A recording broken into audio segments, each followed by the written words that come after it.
Welcome down to my 9-foot homemade oak bar. Pour yourself a cold one. You are listening to Bucks in the Basement. My name's Chris, and Craig here is the biggest Pirates fan you'll ever meet. Let's talk Pirates baseball now. Welcome to Bucks in the Basement. Now I see the changes in this town. They change, they say one thing, but then the next day it's different. They change, but they don't know what they want. All they do is change. Going left, going right, travel day, travel night. That's where we'll go. No excuses, no goodbyes, no one cries, no one lies. We'll never know.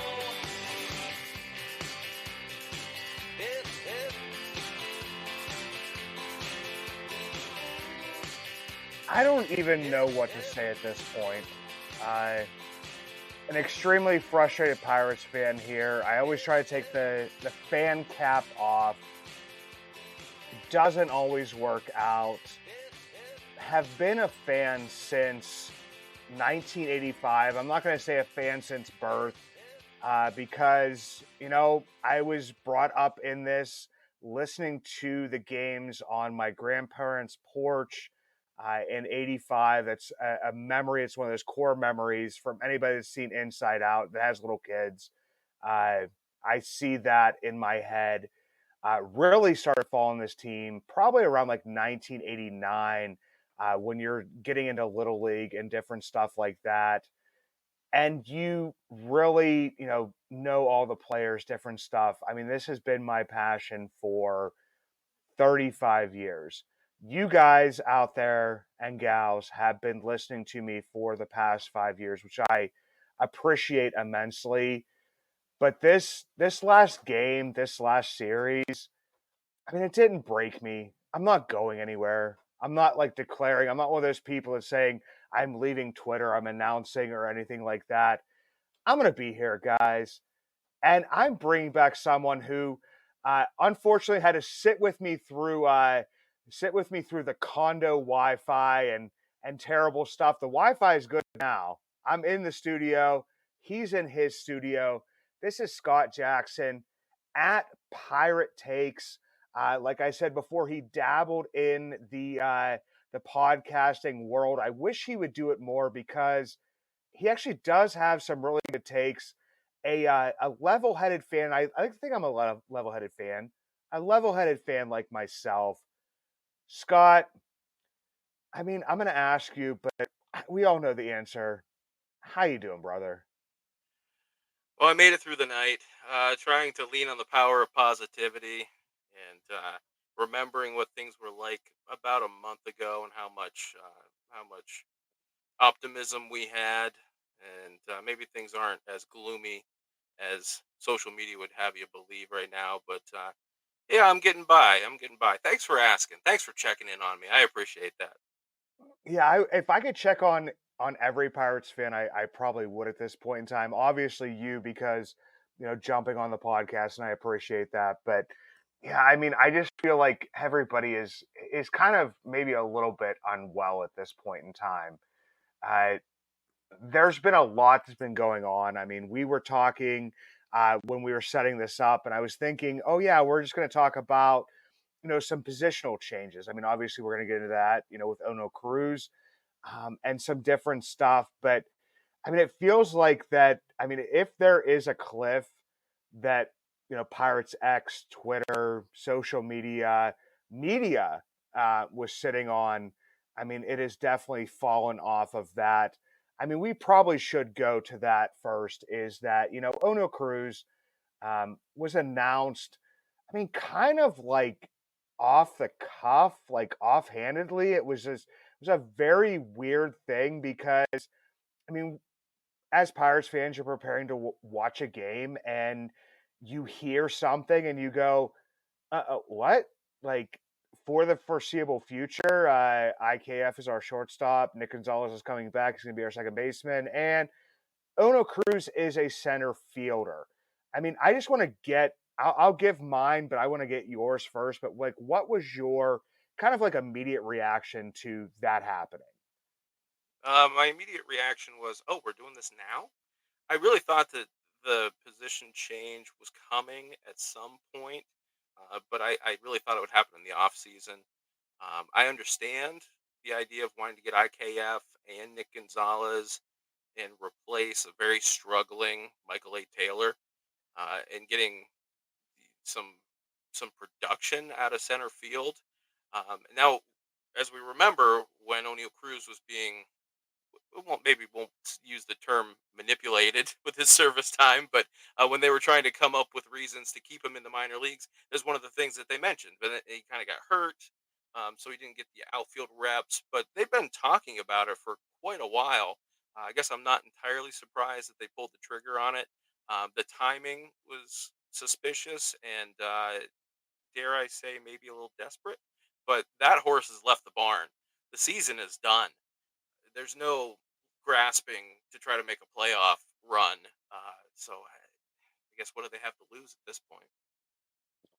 It's definitely a very weird way to do this. I mean, everybody remembers when he was back in Altoona, was getting some reps in left field at that point in time. I don't know if everybody remembers this, but Cruz actually said that he probably would feel more comfortable in center field, just because when he was growing up, like that was the position he would probably take. I mean, that's one of the more athletic positions. The Pirates are maybe probably thinking at that point in time, Brian Reynolds in center field. Uh, PNC Park has a second center field to a degree in left field over there. So they were thinking maybe that direction. Like you mentioned, the injury, had a forearm injury. That didn't happen. He did play some outfield during spring training. I believe it was in 2022.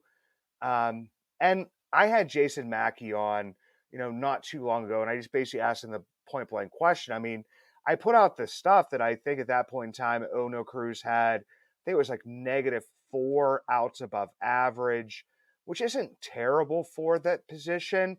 I mean, everybody will point to the errors, 24 at that point in time.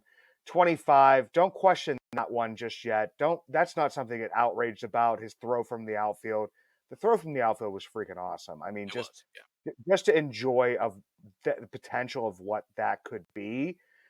But he just basically shot me down because I was trying to go on what Ben Cherington was saying at that time of, him being at shortstop, and that it wasn't terrible. It wasn't something that, you know, it would, take the WAR down. I mean, right now I looked at it, he's sitting at like 3.3 F WAR. I mean, for the season that he's had, getting up over an 800 OPS, that's, the defense isn't really hurting it that much.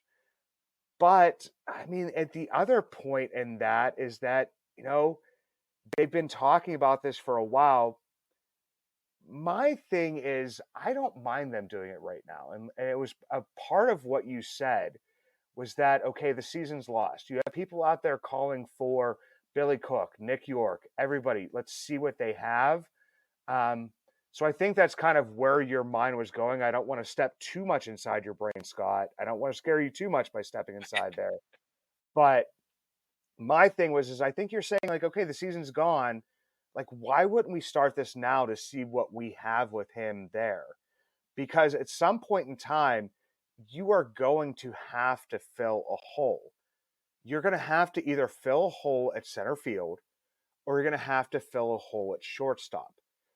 IKF, I don't believe, is the answer at shortstop. I think they will realize that he's not the answer at shortstop. I mean, that 106, mile per hour hit from Christian Bethencourt is not the reason for that. It's the years upon years upon years of him playing multiple positions and looking at it and saying shortstop is his worst position. That's where that is going to come from. So you're going to have to fill a hole. And I think that, like, with IKF, I've said this a few times. I feel like that they got IKF because Jared Triolo didn't turn out to what they thought he would be playing all those positions. I believe that they got, Brian De La Cruz because Edward Olivares didn't turn out to be what they thought he would be, which I actually looked back. I mean, Edward Olivares wasn't as bad as, we really thought he was. I think it was like a 73 WRC plus. If I'm correct on that, if I'm not, check me on that, but it's pretty close to there. I mean, especially when you have a guy like Brian Hayes who's sitting in the 60s at the WRC plus. You have Jack Sawinski, who was sitting in right around there. I mean, I think that's where more of the stuff from this year happened. But I mean, yeah, there are, no matter the way you look at it, I mean, you're looking at a team, quote unquote, year 5, year 4.5, year 4B, whatever it would be, and you still have a decent amount of holes. So my question to you, Scott, would be, I mean, where do we fill these holes? Because I don't know if it's from the minor league system. Like, so what holes need to be filled? Like, let's talk through this. Let's have like a little bit of like a brainstorming session. So, like, what holes do you think need to be filled for next year? Well, it's tough as a Pirates fan because we look and see, the lineups that we saw in 2020, 2021, and now in comparison, you look at it and you're like, well, now we have Nick Gonzalez. Okay, second base is solved, and then we're so glad to have players of these kind of talents. It's almost tough to think of improving over some of these guys. But I think you bring up a great point with Triolo not working out. I thought he was going to be a solid utility player. He, like you said, he was going to play some second, some short, some third. You know, he was going to first. We saw him at first last year. I thought he was going to be the answer there. But when you dig into his numbers and his offensive production, he was very fortunate with his BABIP last year with a 440 BABIP, and this year he's regressed to a 257. So we're kind of seeing that maybe there was a bit of a mirage last year. So, like you said, that was a hole that needs to be filled. The bottom part of the lineup, to answer your question, Henry Davis, expected him to take a big step forward this year. Certainly, we haven't seen that, and I think that you brought up that O'Neill Cruz error quotation. Um, that it's not as much of an error if Henry gets a handle on that. It's going to, in fact, even be a play. Um, and oh, just to circle back on that O'Neill Cruz thing, I think that part of my concern was the statements that he'd made in the past, especially earlier in this season about wanting to be a shortstop, seeing himself as a shortstop. My concern was his mindset being moved from position. But if he's okay with it, and Derek Shelton is the one that's having those conversations, and like I always say with the Steelers and people talking about Mike Tomlin controlling his team, we don't see what happens in the locker room. We don't see what happens in the clubhouse. We don't see the conversations that are had, the connections that are had between coaches and players. So I'm going to trust the conversations that they have with him more than anything. But yeah, holes. I mean, what are we going to do for first base next year? That's going to be a glaring issue. I'm fine with bringing Rowdy back for another year or two. I think he's really shown that he's resilient, that he can bounce back and make the adjustments that he needs to make and play some defense. But then again, you still need to have a platoon partner for him. I think long term, he has flashes where he hits lefties well. But yeah, the bottom part of the lineup is non-existent at this point, and moving Cruz into center and removing Michael A. Taylor from the equation is a step forward. Alika Williams, you got to get a better bench bat. Just seeing him go up in the ninth inning yesterday, and the whole team was defeated. I understand. You could see it in the way when O'Neill Cruz grounded the second base, and just even though you just had the heartbreaker of a top of the inning, you would expect a guy to hustle that out. But it just seemed like they were defeated, and Alika just kind of fanning at strike three. Yeah, it just I think we need to do better there. But you bring up, York and Cook, and maybe some of those guys are the answer. I really liked those moves that were made. Yeah, and here's the thing: is we're talking about like Nick Gonzalez, and I was looking earlier today because everybody knows if I'm looking at my phone, nobody has to know what I'm doing. I'm looking at stats. I'm like looking at like different stuff. I mean, I told you before this, Scott, that I listen to every Pirates podcast.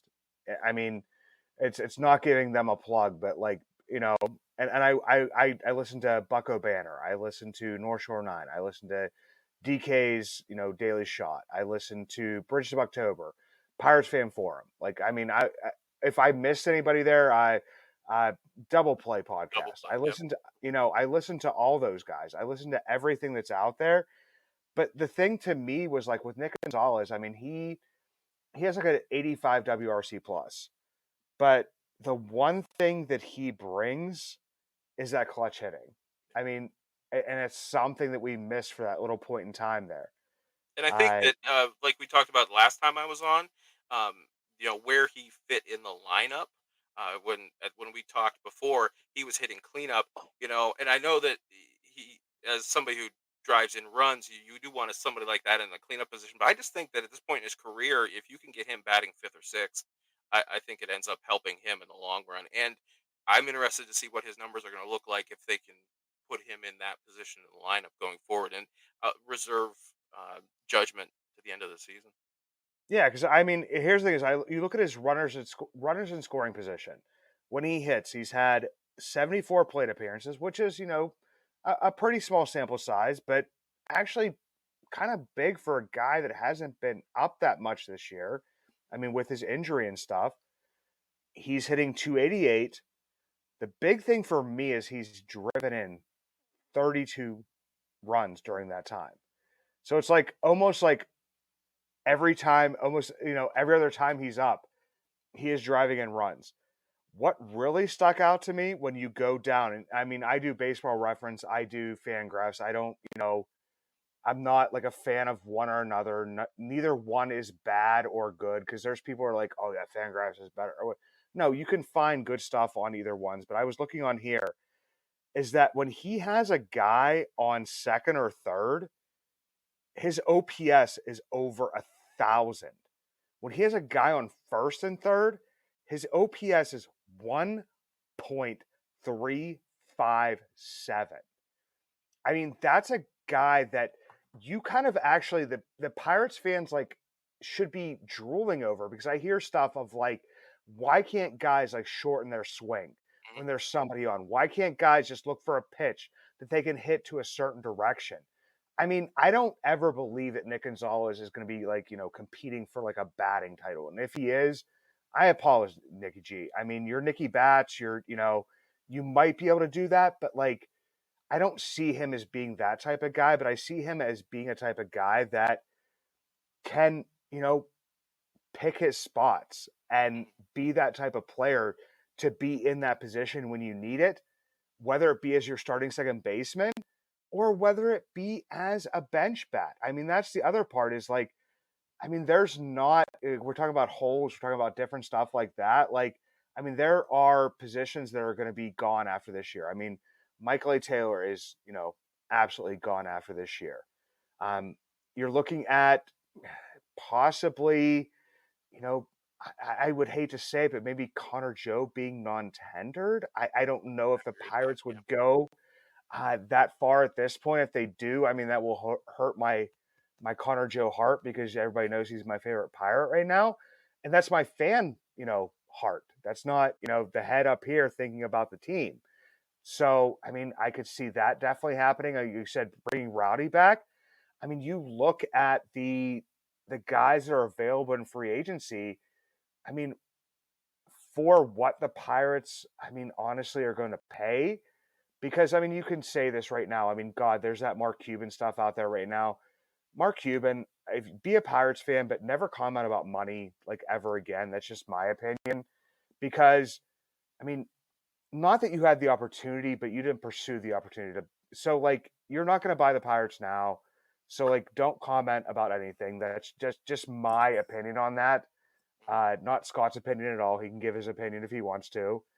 It's kind of a little bit of a touchy subject, but I mean, I agree with what he tweeted, but it's just that you know I, you can't like come into this like at this point in time. It's almost like you're looking for engagement. I mean, it's like engagement farming. That's pretty much what it is to me. So I mean, but like, yeah, I mean, bring Rowdy back maybe, but you God, this is just so frustrating. I have so many thoughts running through my head. The thing to me is let's go on levels. Andy Haynes, should he be back next year? Probably not. Scott, what do you say? Yeah, I think it's time to move on from Haynes. And I know that that's not exactly a hot take, but I know that Shelty stepped up and kind of tweaked um, the approach. And then you were talking about Nick Gonzalez. I think that part of why he drives in the runs he does is that he's aggressive. The Haynes philosophy is hit your pitch. Wait until they are in a position where they have to give you your pitch, and then you hit it. Where Nicky G is going up and he's swinging because he can't afford to be down 0-2, 1-2. He has too much swing and miss. So if he's gonna ambush that first pitch if he can, and he's gonna drive in runs that way. He's gonna be productive. He's gonna sack flies, whatever he needs to do to drive in those runs. And so I think that when Shelton stepped in and made them more aggressive. I remember them mentioning that on the radio broadcast. That that's when things turned the page a little bit. We had that boost in offense, and I think that's a product of the change. I mean, Shelton's a longtime hitting coach, so I think that the question is, does Haynes reflect Shelton's philosophy? And if that's the case, then we may not see a move. But if Shelton has decided, hey, we need to have somebody that's got a more aggressive approach, then yeah, it's not working. It's not where we saw this. We've seen this with so many one-run games where they've had runners in scoring position. They've had it with for that long stretch where they were losing 10 games in a row. How many times in that stretch did they still have the potential winning run at the plate in the ninth inning? The- And I know we're going to talk about Shelton being on the hot seat, but I think that up till yesterday, even though they had been losing, that's the thing with Shelton. You don't see the players give up. And so I think that there's something there. But yeah, the philosophy, I think, for the hitting has to change. And I think we will see that change. Here's the thing: is like I know that I don't know if it's a Shelton philosophy. I don't know if it's a Charrington philosophy. I don't know if they're bringing Andy Haynes as the person to bring that in. Like I don't know if we'll ever know that. Do you know what I mean? Like, because I think that Eckstein, who he replaced, was a similar hitting. It was you were finding a pitch that was in your zone, and you drive that. It was the same thing with Josh Bell when he had that amazing couple months. It was you only look for that pitch that's in your zone. But the bad part is that once people adjust to that and it's not in that zone, then what do you do? And I don't know if we can credit Haynes for like what Ono Cruz has done against left-handed pitchers. I don't know if we can give him that credit for that video that he showed Nick Gonzalez of where his hands were at. I don't know how much we can do with that, but I just don't know. I just feel like somebody is going to be on the outs. The thing with Shelton with me, uh, and I know this is like that. It's a microcosm. It's not the macro. Because I mean, I like to look at the team at a like 500, 5,000 foot view as much as I can. But I'm thinking in my head, and I can't get it out of there, of that air yesterday, which is an air by IKF when Christian Bethencourt's hit went underneath, like popped off of his glove. I mean, it would have been a tough play. My thing is you made that statement, Ono Cruz is moving to center field. IKF is our shortstop. Nick Gonzalez is our second baseman. So, like, IKF is our shortstop. You have possibly the only other guy in the system right now that I would trust to play shortstop in Alika Williams sitting at second base for the entire game because he's playing for Nick Gonzalez. Mhm. And that's set up by Donnie Kelly and Derek Shelton. So for the people that are wanting Donnie Kelly to be promoted to manager, and I love Donnie Kelly, I think Mhm. he's a great guy. I think he will at some point in time be able to grow into being that. But you've had a guy that sat by Shelton this entire time, has done stuff that I've absolutely hated, where they sit there and they put out their lineups for a week. And that was probably, we're going to play Nick when he comes back up, but he's going to sit that game no matter what. IKF, who we've mentioned earlier in this podcast, his worst position is shortstop. You have Alika Williams, who is the only person in the system right now that I would trust to play second base who's like close to that level. I mean, there may be other guys that are lower down. And then you put him at second base and put IKF at shortstop. To me, I know it's a microcosm and we shouldn't be picking about that little type of stuff like that. But like, shouldn't Shelton recognize that? If some idiot in his basement in Crescent Township, Pennsylvania knows this, shouldn't he be like, you know what? Yeah, we kind of mentioned that he would be the shortstop, but like Alika's better. Like, shouldn't we make that change? And that's where I feel like that, like, I haven't been a fan of Shelton's from the beginning. I didn't think that he would be the guy towards the end of this quote unquote rebuild. He's made it farther than I thought he would be. But I've tried to support him. I've, supported the good decisions he's made, the good things he's done. When you put a pitcher in and they don't execute, that's not on him. That's on the pitcher, that type of stuff. But for me, like, that little stuff, it's just like, God, Shelton, what do you think, Scott?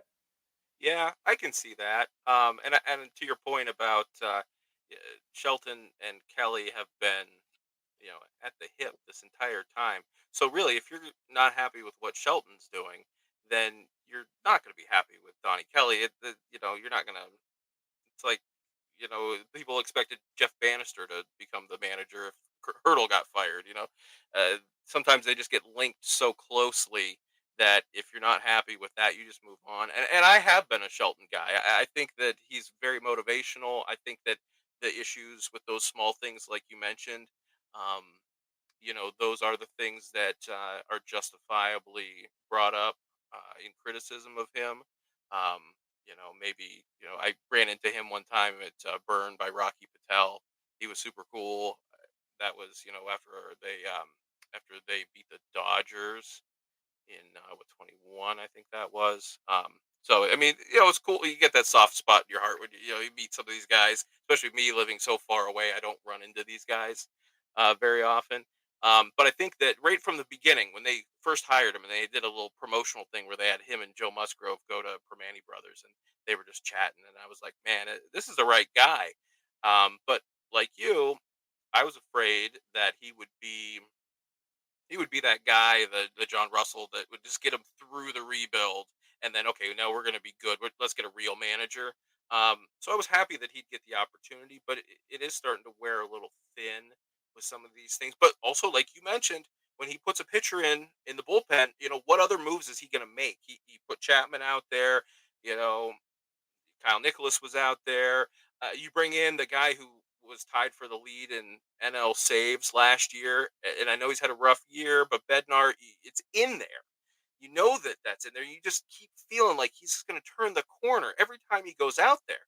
That you're going to get the old Bednar, and it just hasn't happened. So I don't know.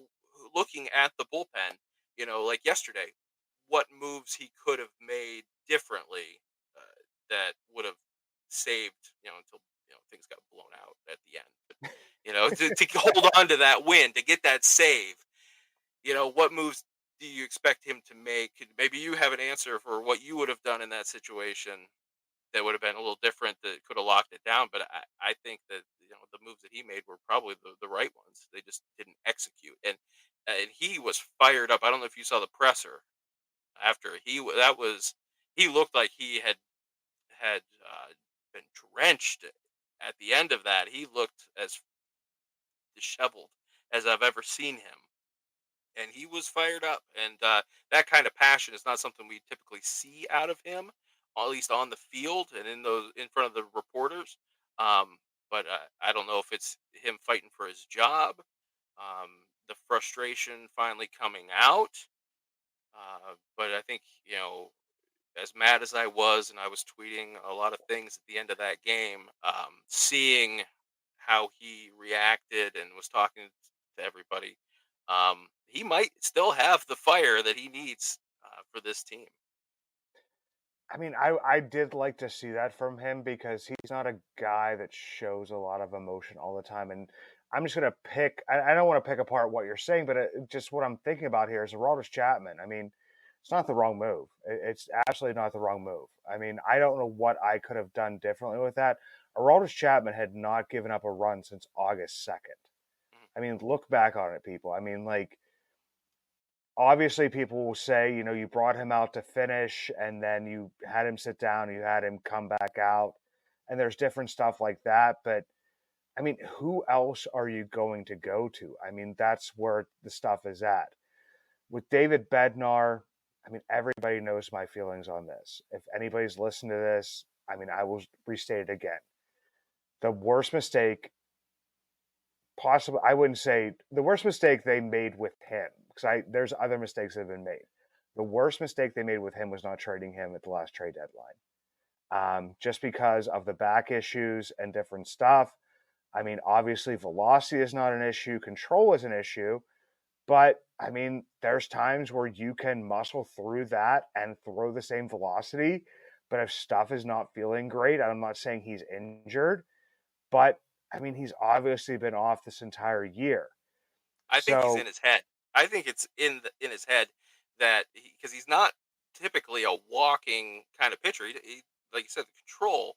I think that he's skittish right now, and he can get ahead of guys, and he's a little skittish about putting them away. And I think that kind yeah, of bit him yesterday. yeah. I mean, he goes to like, he gets the two strikes and you're looking for that like, high fastball at the top of the zone, like the stuff he's normally done, or his curveball that like bites and like gets there and like on the outside or inside, wherever he wants to place it. Yes, I mean, I don't know what it is, but it's just absolutely not happening now.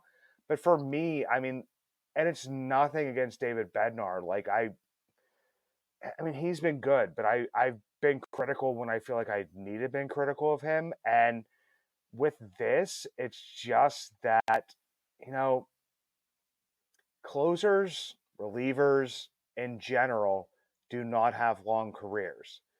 You got two all-star seasons out of him, and you've gotten good, spots in there. You've gotten bad spots in there because I've pointed out, other stuff. But I mean, he hasn't lasted a full season the entire time. Like he really hasn't. And this season, I looked back on it, he had good innings in May and June, which equated to about 21 innings so far this year. Other than that, I mean, yeah, you can argue they maybe brought him back too early in April. I probably believe they did, mostly because of Holderman's sickness and Majinski's injury. But other than that, like at this point in time, like he got going. So what's wrong now? Do you know what I mean? Like what happened at that point in time? And you had a guy that was like at the top of his trading potential. If you're gonna follow any of the other teams, like the Rays, when they're at the top, they trade. When they are not competitive, they trade. And that will get me. I mean, we're talking about the bullpen blowups, and we mentioned Aroldis Chapman. You signed Aroldis Chapman for $10.5 million with the goal to trade him. And I don't know if you believed that this was a competitive team that could make the playoffs. So I'll give you that. When we recorded, right after the trade deadline, they were 55 and 53. Since then, they've gone 8 and 7. No, 7 and 18. Believe. What is it? Yeah, 7 and 18. You have to make tough decisions. The Orioles, everybody wants to point to the Orioles. When they did not have what they thought they had, they traded Trey Mancini, their cancer survivor, their guy who was playing well, their guy who had gotten them through their rebuild. They started trading players I mean, if you're a GM, you can't have a heart. if you're an owner, you can't have a heart. The Would I Brewers like to trading keep? Hader. Yeah, I mean, you have to make some of those moves. So to me, like, I mean, we could go the whole way up to Charrington, and I mean, we obviously could. The two biggest things for me is the last couple of days, Scott. I've been looking over, the drafts of Ben Charrington because I mean, trades I believe are hit and miss. You will find that diamond in the rough. The Pirates found, obviously it wasn't, Charrington, but they found Brian Reynolds. They found Oneil Cruz. They find some other players. They found David Bednar for 2 years. But a lot of those trades are, I mean, they're in the wash cycle. I mean, they're gone. They're behind us. And that happens for, many more of those teams. A lot of the teams that are built, and even the, Pirates teams of the early, 2010s. Yeah, I mean, everybody will point to, AJ Burnett and Russell Martin, and that may have gotten them over the top, but it was, Andrew McCutchen. It was Neil Walker. It was Pedro Alvarez, for that 2013 season. It was the drafts that kind of helped that, type of stuff happen. I looked back through the Pirates drafts, and I mean, everybody's calling the Pirates a pitching factory, and at this point in time, they probably should be because they have selected so many pitchers. Hmm. But then they've put, all of the weight on Henry Davis, Nick Gonzalez, Tamar Johnson, to a lesser degree, a Mitch Jebb. They have not drafted hitters like at all, and especially college hitters. I mean, there's like college hitters. I mean, Charles McAdoo, who we traded, and we got IKF, and I think IKF, if he's using the right ilk, if you use him as the utility player that he is, I think he would be a great player for this team. You're putting him as a starter now. You're Connor Joeing him is pretty much what you're doing. Hmm. I mean, he's not been a starter. He's not been a starter caliber player throughout his career. But Scott, I mean, like, look to the draft. Like, try to name another hitter. I mean, I don't. I'm not going to try to make you look silly, but let me try to look at another hitter that they've actually drafted. I mean, you're basically putting it all in. We've picked the right guys instead of picking a bulk of guys and hoping one of them works out, just like they did with the pitchers. I mean, they lucked into Paul Skeens. Jared Jones, Yeah. they did well developing. I mean, they've gotten other pitchers and stuff, but they've got a ton of pitchers. Name another hitter they've drafted. Yeah, no, that's a great point, and I think we all had high hopes for Henry Davis, but is it possible that the legacy of the Henry Davis draft pick is that they picked a guy to go under slot 1-1, and they end up getting Bubba Chandler because they have the extra money? Does that end up being what we look back and see that draft as? I mean, it could be, man. I mean, it could be. And I want to give you some more time to talk here because I don't want to, control this whole episode. I have you on here because I, want to have you. But I mean, obviously, everybody knows that this is probably going to go over 30 minutes a buck. So everybody be prepared for like a little bit of a longer episode here, just because I mean we're in, like I said, quote unquote, year 5 of the rebuild, and we're just all kind of feeling a certain way. And this is a guy who's frustrated, who was just trying to decide whether the team was a 78 win team or an 82 win team. And they could not be, it could be not that far off from a 78 win team, and is this frustrated just because I don't see where the next step is.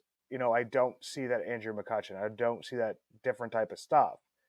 And I'm just kind of wondering, like Scott, like, where do you, I don't know where you place the blame, or, what we can do from here. But I'm just trying to think of like, like what went wrong this season. I think might be the better question, is like, what went wrong this season that got us to the point where we went from 55 and 33 to 62 and 71. I I know the stuff that happened before that. I mean, there was times where I think we should have been winning games if we were hitting more. But honestly, like a lot of the teams put their foot down at the trade deadline. The Diamondbacks, the Padres. You see those teams, the Royals, put their foot down. Like, you know, what went wrong and like where do we go from here? Well, I think scheduling, I think timing, those teams, like you said, they put their foot down. They made a big move. They made big moves for that playoff push. And then we faced them as they were getting those players in and they were getting hot. So, I was at the Diamondbacks game. I told when we recorded last time, I said I was going to go to the game, and that was that first Diamondbacks game where Luis Ortiz gave up all those bases. Three home runs after the Little League home run, um, and two of those home runs were hit right over my head. And so we go from thinking, okay, we're going to the playoffs, we're going to make the push, and then, oh, okay, the wheels are falling off. I think that facing the Diamondbacks and white hot Padres, and losing the games in the fashion that we lost, and then mix the Dodgers in there too. But we still fought. We still fought. This I was thinking today, and I was like, does this season give off 2011 vibes? Now, granted, they were doing better at the beginning of 2011, but also the Pirates went through a stretch, 2 months where they didn't lose 3 games in a row this season. And in the 2011 year, we had that extra innings loss in Atlanta that kind of pushed everything over the edge. And this run where just things were breaking poorly for us, everything that could have gone against the Pirates went against them. Just balls falling in, Colin Holderman, getting hit on some pitches that were good pitches, like that Josh Bell home run that Chapman Yeah. gave up. That was a good pitch that he hit. Sometimes good players make good plays, and you just get beat.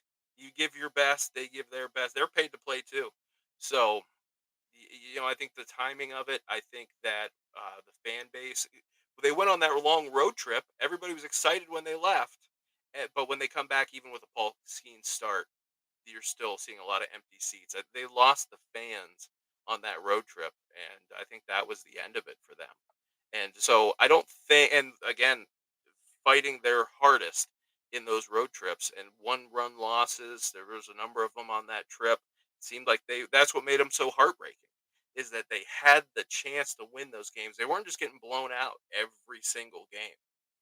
And I think after that, and then having this Cubs series where they gave up so many runs, I think that that's the heartbreak. That's the breaking point. I think that's why you're seeing the fan base the way they are right now.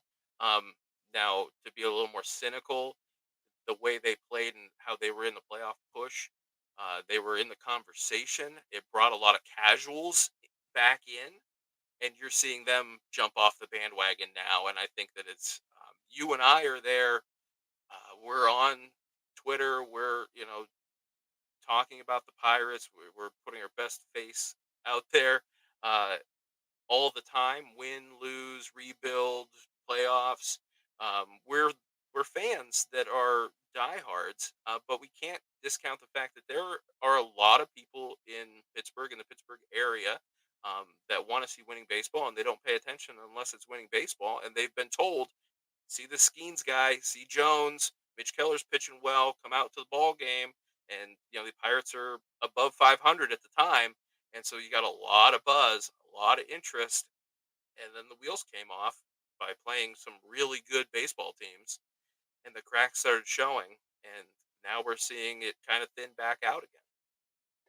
Yeah, and I can't discount the fact that they played the White Sox, the worst team in baseball, possibly the worst team in baseball history, going into that All-Star break, and then, coming out against, just a tough schedule. And it's not to defend Shelton whatsoever, but when he says, you lose a lot of those games that you're like leading towards the end. I mean, a lot of those games were close. Like there were not a ton of blowouts in there. It wasn't any type of laugher until me, my buddy Ryan, my buddy Joe are sitting there when Roddy Telez is coming out on Saturday night in the Hall of Fame game. There weren't laughers, and now we've had like a couple in a row And then we've had, you know, like I put on our little thing down here is, I think it is the worst loss in my lifetime. I I didn't know it was at the time, but once I saw the things that came out after that, like I think it was Jay Kuda or Coda, I don't know how to pronounce his name, put out there that it was like 1,192 games in the last 7 years where somebody went into this, and then they're saying, you win that game.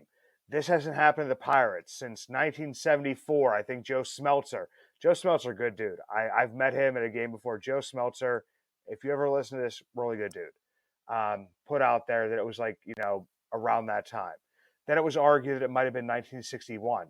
I mean, pretty much at this point in time, you're arguing that this is the worst loss in comeback history that you've watched as a Pirates fan, unless you're, like my mom's age.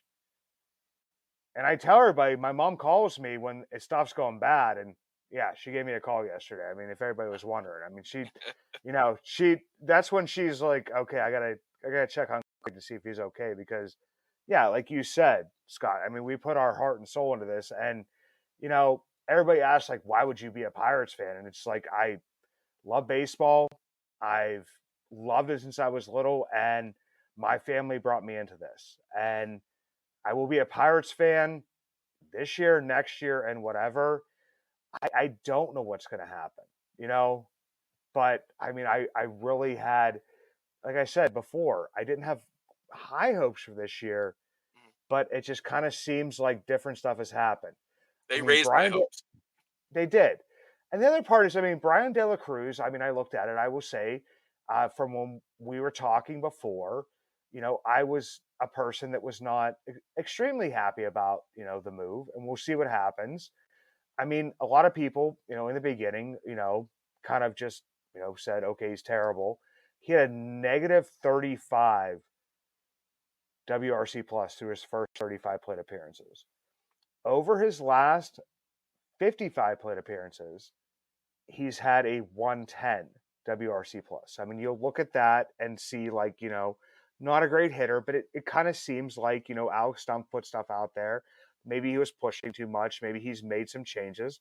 Maybe that's Andy Haynes. I don't know. Maybe it's him. Maybe it's, Christian Moreno. There's all kinds of other people that could, like, put that stuff in there, but he has started to hit better. And the one thing I will notice is, like, IKF, I believe since he's come to the Pirates, has like a 62 WRC plus. There's been like big hits and different stuff here and there, but like I think it's another one of those things where I said, he's my favorite player, Connor Joe, but maybe he's been Connor Joe. It's just overused. Different stuff. You're asking for too much from him. But I don't know, Scott. This whole season has been very goofy. Making declarations that we're competing for stuff, and yeah, you've had contending in games, but are we looking at a frustrating off season? Like, what are we looking for as we close up the show? Obviously, over 30 minutes a buck. Sorry, guys. Here, bonus bucks today. Bonus bucks. We needed to freaking vent on this. We absolutely did. Scott, like, if you had to, I'm going to give you the reins. I'm going to give you the reins here for the last, like, let's say, like 5 minutes of the show. If I give you the reins, what are you doing in the off season to make this team a contender? Because you've mentioned, 2011, 2012. We've both lived through that. Some of these Pirates fans that are jumping on this, were, my age in 1992, or are, just coming on to this. What would you do to push them from like the 2011, 2012 Bucks to the 2013, 14, and 15 Pirates? And unfortunately, we do not have Andrew McCutchen, as we were talking about before the show, MVP caliber candidate. And I do have to throw in there, I may go nuts on Twitter about the people that are tweeting about the Royals. I may have to, Scott, because I will show them that you are a Pirates fan and not a Major League Baseball fan because you do not have Bobby Witt Jr. That guy is freaking amazing. I love watching him play. You don't have Andrew McCutcheon. So what do you do to maybe try to get that team?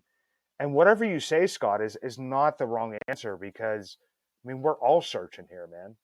Yeah, I think that beginning of the year, the same kind of question I would have said you needed your AJ Burnett. But I think that that fiery attitude. I think we have that in Paul Skeens. I know he's not a veteran by any stretch, but I think that he is going to be vocal. He has a winning mindset, and he's going to push guys to do that. I think that to compare it to those teams, you might need your Russell Martin. You he came in as a catcher, and he just took the reins of that team and he set them up to be a winning team. And so I think that maybe Joey Bart can solidify that catcher position. I know that that's another thing with him getting hurt. Some of these injuries that we've seen have altered. I mean, he's one of the hottest hitters we had, and he goes down and he's hurt. Is yesterday any different if he's the DH? And I just don't know. But I think that talking about the Pirates being a pitching factory, um, as Pirate fans, we're almost conditioned to hoard prospects and value our prospects because we're just waiting for those guys to break through. I mean, how many first round draft picks did we go through that we thought, or young prospects even? I won't just limit it to first round picks. Um, that did we have such high hopes for, and then they flame out? Um, remember go back to like Chris Benson to the the high hopes we had for Chris Benson that didn't go anywhere.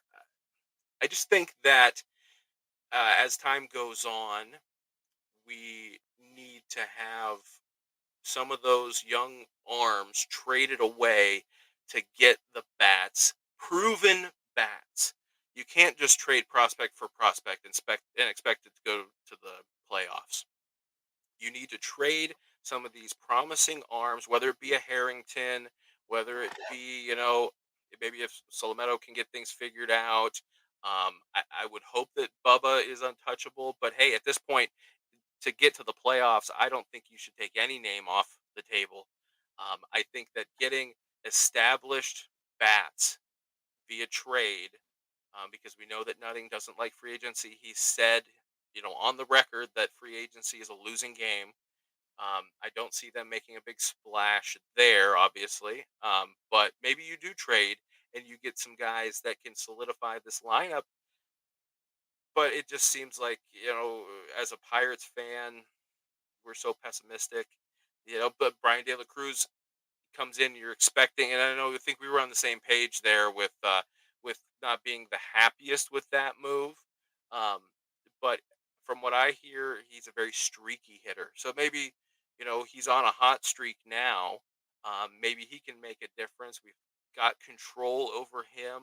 He's got a plus arm in the outfield if he throws to the right bases, which is a pet peeve of mine. O'Neill Cruz, I can understand if he throws to the wrong base because he's a shortstop. But if you are a major league right fielder and have been playing that position for years and you have that kind of arm, no excuses to be allowing runners to move to third because you're trying to throw somebody out at the plate when you don't have a shot. But yeah, anyway, to answer the question, I think that the pitching is pretty well set in the rotation. I think you need to solidify the bullpen as best as you can. Of course, we have Moretta coming back. Um, does Oviedo go into the bullpen next year, working back from Tommy John? What do you do with Luis Ortiz? He shows flashes of brilliance, and then he gets bit with the long ball. Really, that is he a bulk guy? It seems like a majority of his problems come in the first inning. Is there something to that idea of an opener?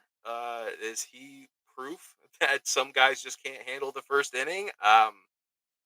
You know, I really, I guess if I had the answer, I'd be working in the front office down in Federal Street. But I think as a fan that looks at it, I think that taking some of the pitching and turning it, and of course that's when the injury bug bites you when you do that and you diminish some of your surplus pitching. But I do think that they need some steady bats, and maybe you move on from Hayes. See if he doesn't have that bad of a contract. Maybe you just open up a spot and you go and you get a power hitting third baseman and sacrifice the defense for the bat. Maybe you go get your Pedro Alvarez and you just kind of push those chips in. I think that Charrington's going to get to the point where he's going to start seeing his job in jeopardy, even if it's only in his own mind. And you see maybe, hopefully, he doesn't pull the same kind of things that Huntington did at the end, like Chris Archer. I think that was a last gasp desperation to try to keep that window open and save his own job. And unfortunately, we have to keep hearing about that all the time. But I think that, yeah, you just need production. You need offensive production, and that has to be the focus next year. And they have to spend some of these resources that they've been hoarding, both in prospects and in cash. A lot of that makes way too much sense. I think that somebody mentioned it. I don't know who it was. I wish I could give them credit. Is that, I like, it's almost like Charrington is like too cautious. I don't want him to be, overly exuberant. I don't want him to, be a fan like we are and like throw out these trades that could happen. But I feel like he's overly cautious of the stuff that could happen. I mean, earlier in the show, I mentioned like Aroldis Chapman. I mean, you got him, I believe, so you could trade him. Mhm. I believe that at some point in time, you should have traded David Bednar. I mean, you mentioned the Hayes stuff. I mean, if somebody would take on that contract to be able to get something back, I mean, maybe. My other thing is just he's more of a guy that plays for the first few months of the season, sits out for a month. I don't know if you can build that in. I don't know if that exists, kind of within Major League Baseball, because it kind of seems like that's where, he is able to hit his stride. But I mean, the biggest part here for me is that, I mean, it's just so freaking frustrating. And I mean, it obviously is, because I feel like that, I mean, there are a lot of those pieces there. I mean, with the pitching, it's absolutely, immense. I don't know if it's Marine. I don't know if it's, bringing in Dewey Robinson for him to be the advisor, because he was, you know, the pitching coordinator within the Tampa Bay Rays system. I don't know if it's him drafting 75 pitchers a draft, and obviously that's an exaggeration, and these are the guys that are working out. Because that's what it kind of seems like whenever somebody goes away. I mean, obviously, Patrick Riley is trying to trade away, and then my boy from West Virginia, Mountaineers baseball, huge baseball fan, West Virginia right here, that he comes out and is like showing out. It's just that there's so many of them. That's the thing that's getting to me right there, is just like, obviously you've drafted, like, not an exaggeration, you have 5 rounds in your first draft. After that, you have 20 rounds. So, and you've drafted not that many hitters. So something may work itself out there. I mean, everybody knows we'll be here. I'll be here. Hopefully Scott will come back. I mean, we've talked for an hour on this and a few minutes before that, and you guys get to listen to all of it. For those of you that don't, please go follow Scott Jackson at Pirate Takes. I'm trying to get him to rejuvenate his podcast if he can, because he actually does have a lot of good stuff to say. Scott, thanks, brother. Appreciate this, man. Hey, thank you so much for having me. It's always a pleasure to come and talk Bucks with you. And I'm here anytime you want to vent, anytime you want to talk Bucks. more than happy to hop on. Thank you so much.